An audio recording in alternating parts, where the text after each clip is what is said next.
good. You know, sometimes you get your little brother excited when you're playing basketball and stuff, let him get the lead, and then you just come back and take it back.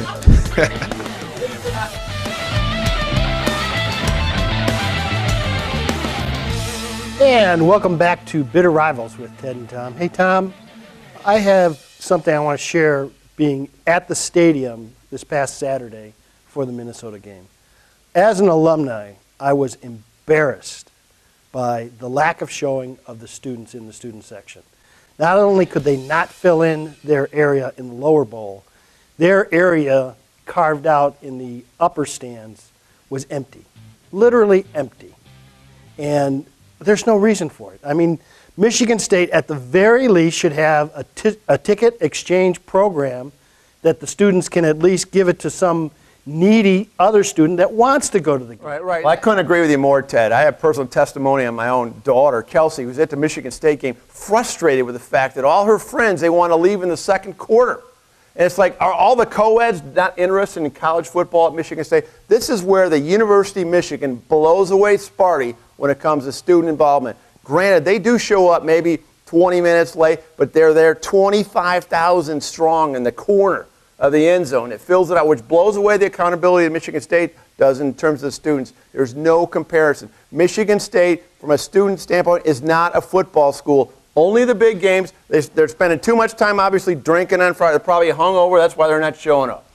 They're very indifferent towards the team. I mean, they're front runners. And what makes that very significant is you get down to bowl season, and they're lining up. You know, it's only up to a certain point where the standings you fall within the Big Ten matter. After that, it's all about the cash. Absolutely. And the cash means how many fannies are they going to put in the seats at the stadium, how many people are going to come down there and be in their hotel rooms. And when these bowls representatives go up and look in the stands and see virtually no one in the upper level or the student section, that does not bode well for Michigan State going head-to-head against an Iowa who travels well, right, a Wisconsin who travels well. Right. You know, it only helps us against Northwestern and Minnesota. Right, absolutely. You know, the thing about it is Indiana University, where my nieces went to school, their students stay in the parking lot. They don't even go. Well, obviously they have pretty legitimate reason. Their team's not that good, and so the bowl issue is not relevant for IU. But I'm telling you what, Michigan State is not too far behind as far as in these kind of middle-of-the-road games of not showing up. So they should do something about it. Well, stir enthusiasm. And we sit there and we say, we're not being respected for the product that we're putting out there on the field, for the team. And it's a show of disrespect. And we get mad come bowl season when there's this whole jockeying of who goes to the better bowl between a Penn State, a Wisconsin, and Iowa, that second tier. And I hate to say it, that second tier within the Big Ten, we fall at the bottom end when you look at all the deliverables that a good bowl is looking for. Right. Now, as far as your alumni and your high-paying fans, they do show up at Michigan State. Hey, you've seen where my seats are. Yeah. And it was packed. Well, yeah. And we were all there. Now, because they care more. Well, that and StubHub probably. Yeah. Well, that too. And it's a little easier getting rid of 50. There's an investment there and a priority. Their tie-in, their identity with the school is stronger than the student body in some ways.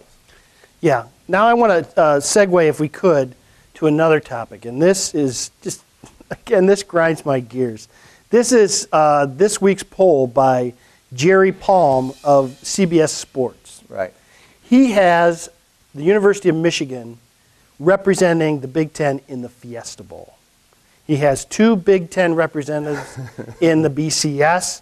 He has Michigan State falling all the way down to the Outback Bowl, and he has Penn State in the... and that's published today, right? That's Insight Bowl. Penn State falls all the way down to the Insight Bowl. Nebraska leapfrogs Michigan State to the Capital One Bowl, and we're sitting there in Tampa in the Outback. Well, the only thing, the way that could happen, which is my prediction, is that Michigan's going to win the last 3. But even if they do, I don't think that's a slam dunk, because I don't think the Big Ten personally is worthy of more than one BCS. The champion should go to the Rose Bowl, and then everybody else, it should be a battle for the Capital One Bowl from that point Well, forward. and this is a huge, huge if Michigan runs the table, which they're not going to, by the way. Yes, they will. No, they won't. Believe me, they're not going to. They'll barely win one more game. But in the outside, less than 1% chance they do run that table. The other issue is where do you stack up on that BCS? And that, up to the championship game tends to be a pecking order and a beauty contest. Michigan's going to win a beauty contest. Yeah, it will, because of the fact that the notoriety, Brady Hoke coming back. Their this year. tradition. Absolutely, that's the winged helmet, the whole bit. That's a wonderful. You're talking about FH5, yeah, right? whatever. Standard it's issue. a wonderful thing, and that's what I love about college football is that Michigan might even get an extra fair shake here when it comes to what bowl game they go to. So we'll have to see how that plays out. But obviously, winning the next 3 games is going to be required. But I still think everybody's fighting for that Capital One. After the Wisconsin Badgers, I guarantee you this, it's going to go back to the Rose Bowl and offset that loss they had to TCU last year. We'll be back with more after this.